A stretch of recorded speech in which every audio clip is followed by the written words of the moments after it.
جب بڑی تعداد میں نوجوان شامل ہوئے، جب اس کے ساتھ ساتھ پاکستان کے اندر نئی حلقہ بندیاں ہوئیں، عمران خان صاحب نے بھرپور تحریک کے ذریعے پاکستانی عوام کے اندر جگہ بنائی۔ 2011 کا جلسہ، اس کے بعد معاملات بڑی حد تک چینج ہو گئے اور 2024 کے بعد ہی زبردست ثابت ہوئے سہیل وڑائچ صاحب کے یہ تمام تر تجزیے، لیکن بجائے اس کے کہ وہ معافی مانگیں، آج بھی وہ فوجی حلقوں، طاقتور حلقوں، فوجی جرنیلوں کی گود میں بیٹھ کر پاکستان کی جو حکومتیں ہیں ان کو اس قسم کے پیغامات بھجوایا کرتے ہیں کہ یہ کمپنی نہیں چلے گی۔ یاد ہوگا آپ کو باجوہ صاحب کے دور کے اندر بھی، عمران خان صاحب کے دور کے اندر بھی یہ کالم انہوں نے لکھا اور بڑے تزیکانہ انداز میں عمران خان صاحب کی ایک تصویر بھی انہوں نے اس طرح سے لگائی تھی باجوہ صاحب کے قدموں میں بٹھا کر، جس پر پاکستان تحریک انصاف نے بڑا شور بھی کیا تھا۔ خیر، سہیل وڑائچ صاحب نے یہ دعویٰ کیا ہے، انہوں نے یہ کہا ہے،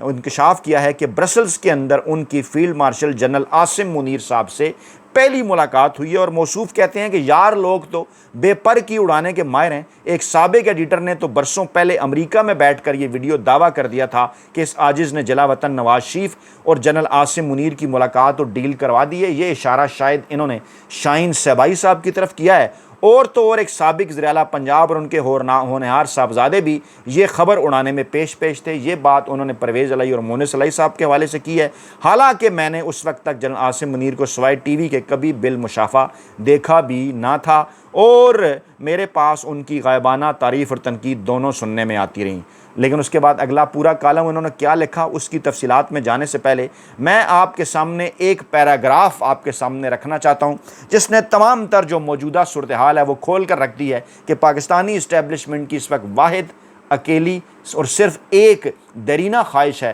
کہ وہ عمران خان صاحب سے معاملات ٹھیک کرنے کے لیے، عمران خان صاحب سے اپنے معاملات بہتر کرنے کے لیے تیار ہیں۔ صرف اور صرف عمران خان صاحب معافی مانگ لیں۔ کیا بات کہی؟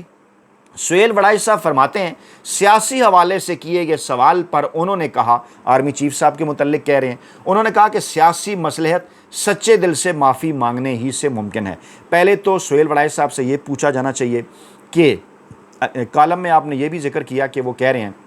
کہ میں محافظ ہوں، مجھے اور کسی عہدے کی خواہش نہیں، اور بار بار پاکستان کے D J S P R بھی کہہ چکے کہ ہمارا سیاست سے کوئی تعلق نہیں، سیاسی معاملات سیاسی جماعتیں طے کریں۔ کس نے آپ کو یہ کہا کہ آپ اس بات کے اوپر یقین نہ کریں اور ان سے سیاست کے حوالے سے سوال کریں؟ آپ تو خود یہ بات کرتے رہے ہیں کئی دفعہ کہ سیاست کے ساتھ کوئی تعلق نہیں، اور عمران خان مقتدرہ سے بات نہ کریں اور عمران خان نواز شریف اور آصف زرداری سے بات کریں، اور پھر اس کے آپ کے سوال کا جو نفسیاتی تجزیہ ہے وہ یہی بنتا ہے کہ آپ کے دماغ کے کونے میں یہ بات موجود ہے کہ 77 کی حکومت ہو، 99 کی حکومت ہو یا 2022 کی حکومت ہو، وہ کس نے اور کیوں کر گرائی، اور اس کے بعد واپس پیپلز پارٹی اور نون لیگ کیسے اقتدار میں آئے، کن سے بات کر کے اور کن سے معافیاں مانگ کے، اور آپ بھی آگے چل کر یہی معاملہ چاہتے تھے، یہی سمجھنا چاہتے تھے آپ نے۔ اسی لیے تو آپ نے پاکستان کے آرمی چیف، جن کا بقول D J S P R صاحب کے اور آپ کے سیاست سے تعلق نہیں ہے، جن کے ساتھ سیاسی مذاکرات نہیں ہونے چاہیے اور عمران خان صاحب کو سیاستدانوں سے بات کرنی چاہیے، آپ ان سے یہ سوال پوچھ رہے ہیں سیاسی حوالے سے کہ جناب سیاسی اس وقت پاکستان کے اندر جو ماحول ہے اس پر بات کریں، اور وہ بھی کمال شفقت سے، کمال مہربانی سے ہمارے محترم آرمی چیف صاحب آپ کو یہ جواب دے رہے ہیں کہ سیاسی مصلحت سچے دل سے معافی مانگنے ہی سے ممکن ہے۔ یعنی وہ یہ بات واضح کر رہے ہیں کہ عمران خان صاحب کے ساتھ اگر کسی قسم کی کوئی مصلحت ہونی ہے، کوئی ڈیل ہونی ہے، کوئی معاہدہ ہونا ہے، کوئی این آر او ہونا ہے، معاملات کو ہم نے ان کے ساتھ ختم کرنا ہے، آگے بڑھنا ہے، ان کے لیے سیاسی گنجائش پیدا کرنی ہے، تو وہ ہم ہی ہوں گے جن کے ذریعے وہ گنجائش پیدا ہوگی۔ وہ تو اس کے اندر بات کر رہے ہیں نا ایک بالکل حرف آخر کے طور پر کہ سیاسی مصلحت جو ہے، جو سیاسی مصالحت ہے، وہ سچے دل سے معافی مانگنے سے ممکن ہے۔ تو مطالبہ کر دیا انہوں نے، یا اس خواہش کا اظہار کر دیا انہوں نے، یا آپ کے ذریعے پیغام بھجوا دیا کہ عمران خان صاحب اگر سچے دل کے ساتھ معافی مانگ لیں تو ان کے ساتھ مصالحت ممکن ہے۔ اب اس نقطے کو یہیں روکتے ہیں اور میں آپ کو اس کا بیک گراؤنڈ بتاتا ہوں کہ بیسیکلی کتنی بار عمران خان صاحب کے ساتھ یہ پیغام ہماری معلومات کے مطابق بھجوایا گیا۔ آگے چلتے ہیں پہلے، اور اس حوالے سے انہوں نے اسٹیج پر قرآن پاک کی آدم کی تخلیق اور شیطان کے کردار کے حوالے سے آیات کا متن اور ترجمہ سنایا، جس سے واضح ہوتا ہے کہ شروع میں فرشتوں کو آدم سے مسئلہ تھا، مگر خدا نے آدم کو تخلیق کیا تو سوائے ابلیس کے سب فرشتوں نے انسان کو خدا کا حکم اور کرشمہ سمجھ کر قبول کر لیا۔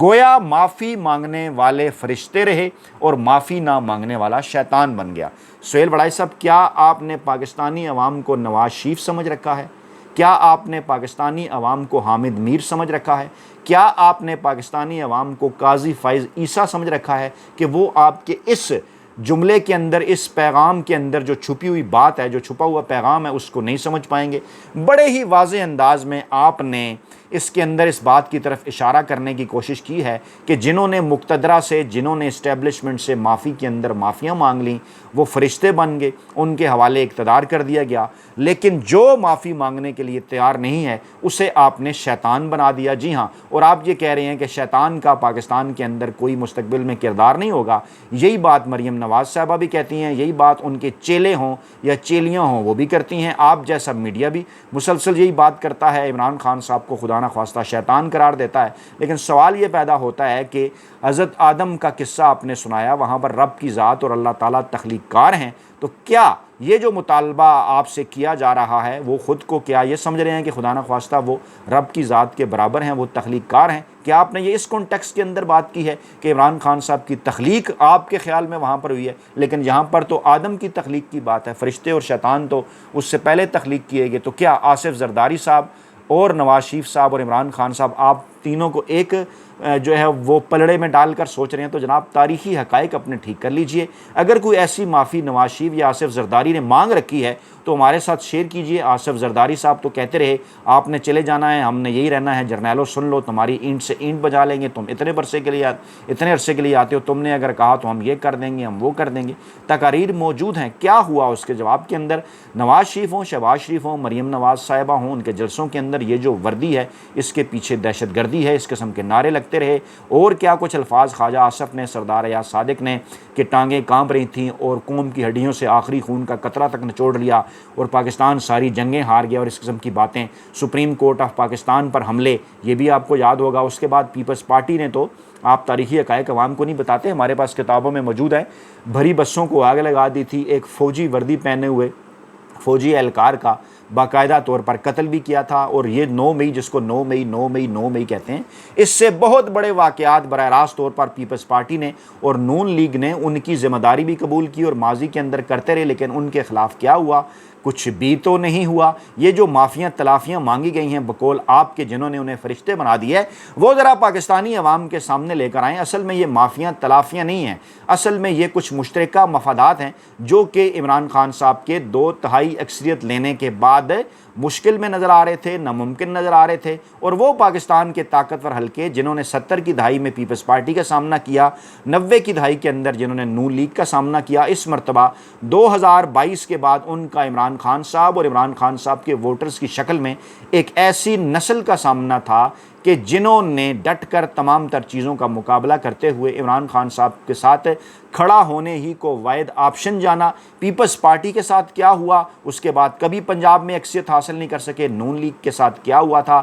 اس کے بعد وہ لمبے عرصے تک اقتدار ہی حاصل نہ کر سکے اور ڈیلیں کر کے دوبارہ آئے، جبکہ پاکستان تحریک انصاف نے اس سے اگلے ہی الیکشن کے اندر نہ صرف مقتدرہ کو، نہ صرف عدلیہ کو، ناجائز عدلیہ کو، نہ صرف میڈیا کو، بیوروکریسی کو، روایتی سیاسی مافیا کو، ان کے پورے اکٹھ کو جو ان کے خلاف تھا، پاکستانی عوام کی مدد سے 3 کروڑ سے زائد ووٹ لے کر اس کو جناب انہوں نے پچھاڑ دیا۔ اور آج آپ یہ بات کر رہے ہیں کہ عمران خان صاحب معافی مانگ لیں تو تمام معاملات ٹھیک ہو جائیں گے، یعنی معاملہ کیا ہے؟ ذات کا ہے، معاملہ کیا ہے؟ ذاتی چیزوں کا ہے، ذاتی بغض کا ہے، کہ عمران خان صاحب تو بارہا یہ بات کر چکے کہ 9 مئی کے حوالے سے CCTV فوٹیج نکالیے، ہمارا یہ دعویٰ ہے، ہمارے پاس ثبوت ہیں اس حوالے سے کہ یہ کام ہم نے نہیں کیا، ہمارے کارکنان نے نہیں کیا، کچھ مخصوص عناصر تھے جو شامل کیے گئے، اس کے بعد پاکستانی عوام کے اندر گھس کر اس تمام تر معاملے کو اپنے حق کے اندر استعمال کیا گیا۔ وہ مخصوص ٹرک، وہ مخصوص گاڑیاں، وہ مخصوص لوگ جو اتر کر اکٹھے ہو رہے تھے، جناح ہاؤس جا رہے تھے، GHQ جا رہے تھے، ان کے پیچھے کون تھا؟ ہاں بالکل عمران خان صاحب یہ بات تسلیم کرتے ہیں کہ انہوں نے یہ بات کہی تھی کہ اگر مجھے گرفتار اسٹیبلشمنٹ کرے گی تو پھر اسٹیبلشمنٹ کے ہیڈ کوارٹر GHQ کے باہر ہی احتجاج ہوگا۔ یہ بات BBC نے بھی رپورٹ کی تھی، ڈان نے بھی کی، پاکستانی میڈیا نے بھی کی۔ یہی وہ نقطہ تھا جو کہ پاکستان کی تاریخ میں پہلی مرتبہ دیکھا، سنا اور جانا گیا کہ مقتدرہ کے خلاف بھی اس طرح سے براہ راست احتجاج ہو سکتا ہے۔ لیکن عمران خان صاحب نے پرامن احتجاج کی بات کی تھی، پرامن احتجاج کے حق کو انہوں نے تسلیم کیا تھا، بتایا بھی تھا، اون بھی کیا تھا، لیکن جو پرتشدد چیزوں کے اندر جو معاملہ بدلہ، اس کے پیچھے مخصوص کرداروں کی جانب عمران خان صاحب پہلے بھی اشارہ کر چکے۔ پنجاب میں حکومت کس کی تھی، اختیارات کس کے پاس تھے، محسن نقوی صاحب، رانا ثناء اللہ صاحب کے درمیان کیا تعلقات تھے، نواز شریف اور مریم نواز ماضی میں کیا کچھ کرتے رہے، ان کی تاریخ کیا ہے، اور سب سے بڑھ کر سی سی ٹی وی فوٹیج کے اندر کون سے وہ چہرے تھے جنہیں چھپا دیا گیا، کیوں سی سی ٹی وی فوٹیج غائب کر دی گئی۔ تو اطلاعات یہی ہیں آج کے دن تک کہ عمران خان صاحب نے کیونکہ ایک بار پھر اس معاملے کے اوپر معافی مانگنے سے صاف صاف انکار کر دیا تھا، اور اب کیونکہ ایک بار پھر کوشش ہو رہی ہے، دوبارہ سے پیغامات بھجوائے جا رہے ہیں، اس لیے اس پیغام کو بھی اسی کنٹیکسٹ کے اندر ہی دیکھا جائے جس میں آپ سوال اٹھا رہے ہیں کہ عمران خان آدم ہے، فرشتہ ہے یا شیطان ہے۔ یہ بات تو پاکستانی عوام نے 8 فروری 2024 کو بتا دی ہے، لیکن خود ساختہ اور غیر سرکاری ترجمان صاحب نے یہ جو راز کھولا ہے، دیکھا یہ جانا چاہیے کہ کیا انہوں نے یہ طاقت بیان کی ہے یا خدا نخواستہ کمزوری بیان کر دی ہے کہ آرمی چیف صاحب اور پاکستان کے مقتدر حلقے یہ خواہش رکھتے ہیں اس وقت بھی کہ عمران خان صاحب اگر ان سے معافی مانگیں تو تب جا کر سیاسی مصلحت ممکن ہو سکتی ہے۔ اپنا بہت خیال رکھیے گا، دعاؤں میں یاد رکھیے گا۔ نئی ویڈیو کے ساتھ جلد حاضر ہوں گے۔ اللہ نگہبان۔